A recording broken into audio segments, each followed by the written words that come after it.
గురుగారు మంత్రాలతో దేవుణ్ణి ప్రార్థించాలా? మంత్రముతో మాత్రమే భగవంతుడిని పూజించాలి అని ఏ శాస్త్రము చెప్పలేదు. కాకపోతే ఇలా అభిప్రాయం రావడానికి కారణం ఏంటంటే మంత్రాధీనం తు దైవతం అంటారు. భగవంతుడు ఎక్కడ ఉంటాడు అంటే విశ్వవ్యాప్తమైనటువంటి భగవంతుడు మంత్రంలో ఉంటాడు అని అంటారు అనమాట. దైవాధీనం జగత్సర్వం మంత్రాధీనంతు దైవతం తన్మంత్రం బ్రాహ్మణాధీనం బ్రాహ్మణో మమ దేవత అని అంటారు. ఈ జగత్తంతా కూడా ఎవరి ఆధీనంలో ఉంటుంది? భగవంతుని యొక్క ఆధీనంలో ఉంటుంది. దైవాధీనం జగత్సర్వం జగత్తంతా భగవంతుని యొక్క ఆధీనంలో ఉంటుంది. మరి భగవంతుడు ఎవరు ఆధీనంలో ఉంటాడు? ఎవరొకరు ఆధీనంలో ఉండాలి కదా. మా ఆయన ఆఫీస్కి వెళ్తే మొత్తం మా అందరు ఆఫీస్లో ఉన్నటువంటి వాళ్ళందరూ కూడా మా ఆయన చెప్పినట్టే వింటారు. మరి మీ ఆయన ఎవరు చెప్పినట్టు వింటారు? నేను చెప్పినట్టు వింటాడు అని భార్య అంటుంది. అట్లా భగవంతుడు మరి ఎవరు ఆధీనంలో ఉండాలి? ఎవరో ఒకరు ఆధీనంలో ఉండాలిగా. ఆ భగవంతుడు మంత్రాధీనంతు దైవతం మంత్రంలో ఆధీనమై ఉంటాడట. మరి ఈ మంత్రము ఎవరో ఒకరు ఆధీనంలో ఉండాలిగా. ఎవరు ఆధీనంలో ఉంటుంది? తన్మంత్రం బ్రాహ్మణాధీనం బ్రాహ్మణుని యొక్క ఆధీనంలో ఉంటుందట.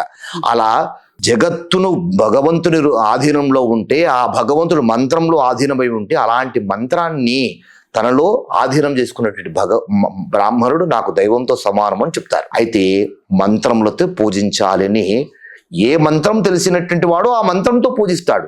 సామాన్యులైనటువంటి వాళ్ళందరూ కూడా మంత్రంతోనే పూజించాలని శాస్త్రాలు చెప్పడం లేదు. అందరికీ కూడా మనకు పురాణాలు, స్తోత్రాలు, శ్లోకాలు మహర్షులు అందించారు. మంత్రం రానటువంటి వాళ్ళంతా కూడా శ్లోకముల ఆధారంగా, స్తోత్రముల ఆధారంగా భగవంతుడిని చక్కగా పూజించుకోవచ్చు. మంత్రమును తప్పుగా చదివారనుకోండి, అందులో ఉదాత్త అనుదాత్త స్వరితాలు ఉంటాయి. నమ శంభవే చ మయో భవే చ నమ శంకరాయ చ మయస్కరాయ చ నమ శివాయ చ శివతరాయ చ. ఇందులో ఎన్నో స్వరాలు ఉన్నాయి.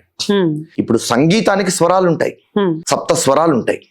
స్వరాలు లేకుండా సంగీతం పాడారనుకోండి, సంగీతం వచ్చినటువంటి వాడి ముందు ఎంత చండాలంగా ఉంటుంది. అదే విధంగా మంత్రానికి స్వరాలు ఉంటాయి. ఆ స్వరాలు లేకుండా మంత్రం చదివితే అవి మంత్ర దోషం అవుతుంది. కనుక మిగతా వాళ్ళందరికీ స్తోత్రాలు, శ్లోకాలు ఇచ్చారు కనుక అవన్నీ కూడా మంత్ర సమానములైనటువంటివే. భగవంతుడా నాకు మంత్రం రాదు, న మంత్రం నో యంత్రం తదపి చ న జానే స్తుతి మహో అని దేవి అపరాధ స్తోత్రం చెప్తారు శంకరాచార్యుల వారు అందించినటువంటిది. అమ్మా నాకు మంత్రం రాదు, నాకు తంత్రం రాదు, నాకు యంత్రం వేయడం రాదు, నాకు తెలిసిందల్లా భక్తి, నీ మీద ఉన్నటువంటి అపారమైనటువంటి భక్తి మాత్రమే అని చెప్పినా అది స్తోత్రం చేయడమే. కనుక మంత్రమే చదవాలి అనే నియమం ఎంత మాత్రమూ లేదు.